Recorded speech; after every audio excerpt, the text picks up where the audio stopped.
In the United States, more children die because of guns than from car accidents or any other injury or illness. The violence shakes communities and leaves deep emotional wounds for the victims' families and their friends. One Washington, D.C. nonprofit is providing a service that's desperately needed now.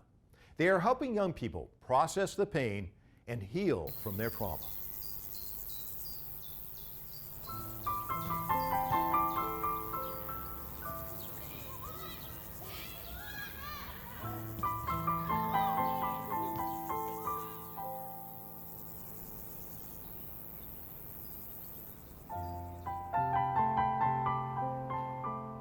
I used to keep this folder, and in the back of it, it had all the names of every person who had been shot or killed that I was connected to.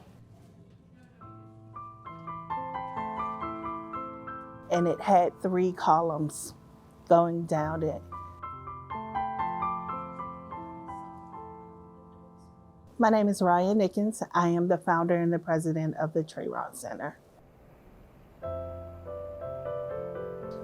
The TraRon Center is a space for children and community members who have been impacted by generational gun violence to heal. And those wounds stay open, right? Have you ever been cut and you did get a bad day and it just kept bleeding and bleeding?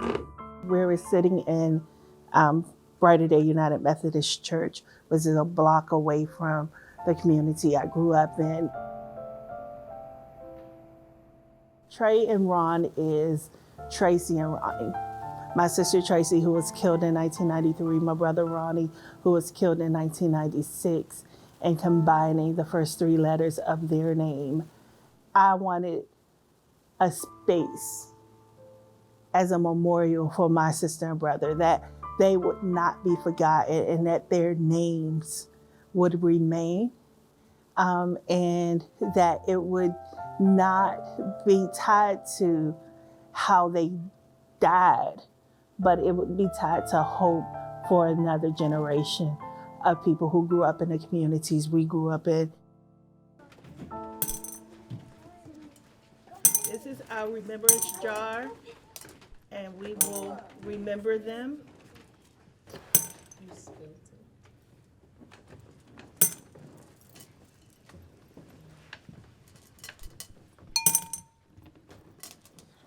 Come here. Come on.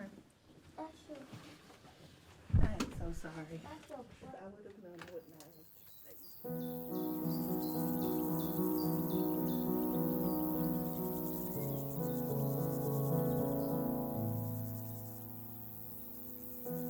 We have one-on-one counseling for adults.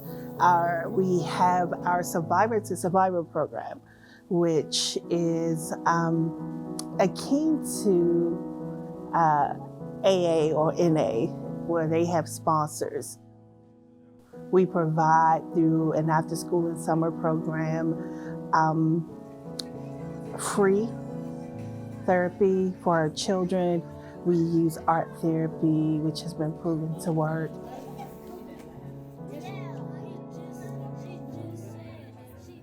My name is Mariah Gray. My title is an art therapist here at the TraRon Center. So art, I feel like, is number one, just like an amazing tool to utilize, right? I think that it definitely allows a process for just like being able to speak without words being verbalized, right? Like being able to demonstrate and show like, this is how I'm feeling, this is what I'm experiencing, almost like the voices of the unheard.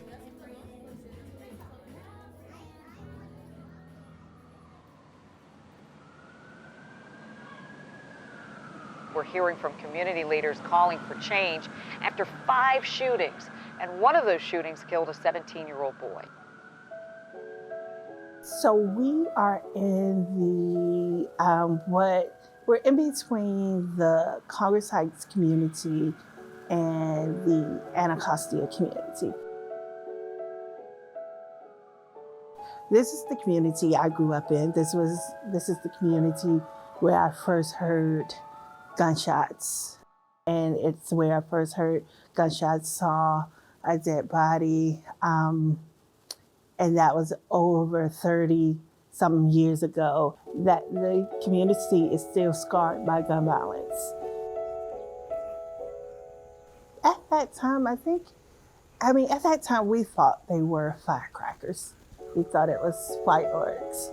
We did not understand, and I didn't understand until, adults would throw us behind a car.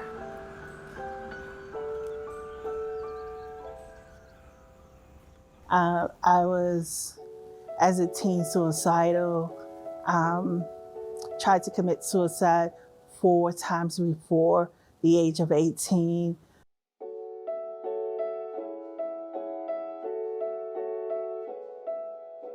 My parents, thank God, put me in therapy at the advice of one of my high school counselors put me in therapy, and that helped to have a culturally appropriate therapist to help guide me through some of that. But gun violence didn't stop.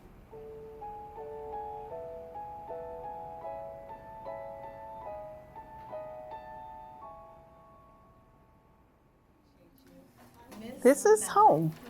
It's home. It is, I'll say, for me, this will always be home.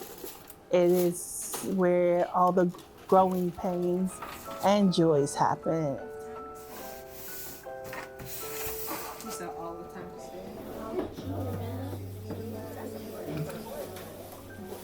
I'm reminded of the 8-year-old who grew up a block away, who needed a TraRon Center, who needed someone to sit and hear her pain and hear her frustrations. And so there is no way of walking away, and this has to be home, and it has to remain my home and not become a visitor.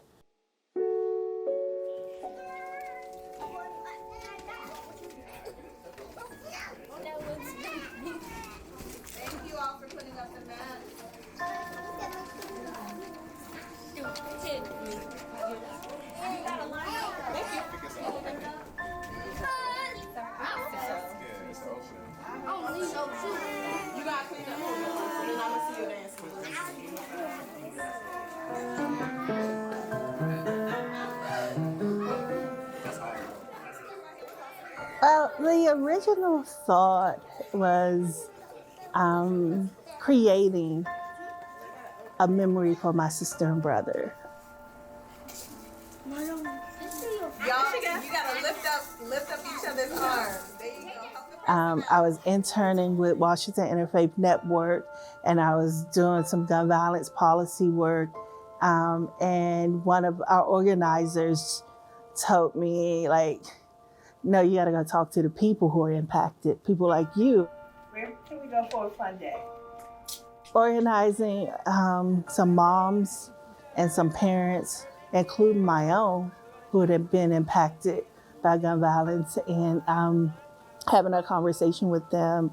And then after the conversation, one mother came up and said, "Why'd you make me do this?" And I'm like, I honestly just invited you to this. I mean, you could have said no. And then in the next breath, as she looked at me, said, "When can we do this again?" It was so therapeutic.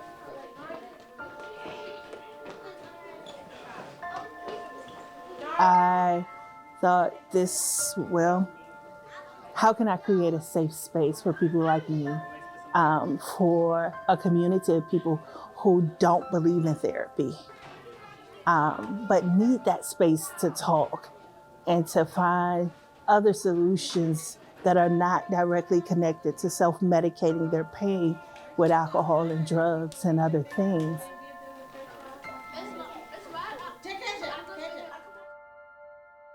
It just really warms my heart just to see how far we have come, not only within the kids and necessarily the art technique, however they're processed, right? There are some kids that started off who would have like emotional explosions, right? Like tears and everything like that.